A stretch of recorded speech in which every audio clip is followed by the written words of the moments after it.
Oh my God! এই বাবু, তোর আজকে পরীক্ষা ছিল না? হ্যাঁ মা, আজ তো আমার পরীক্ষা ছিল। পরীক্ষাটা না মা খুব একটা ভালো দিতে পারিনি, জাস্ট 95% অ্যাটেন্ড করেছি। 90% তো আমি পেয়ে যাব। Meanwhile, আচ্ছা ঠিক আছে, রাখ।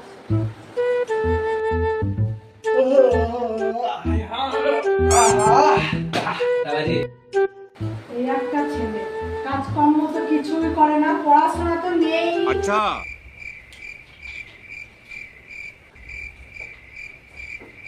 এই কটা বাজে? সকাল 11টার সময় তোর ওঠার টাইম হলো, আর তোর আজকে পরীক্ষা ছিল না?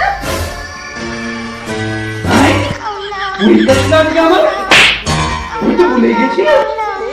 এবার কি হবে?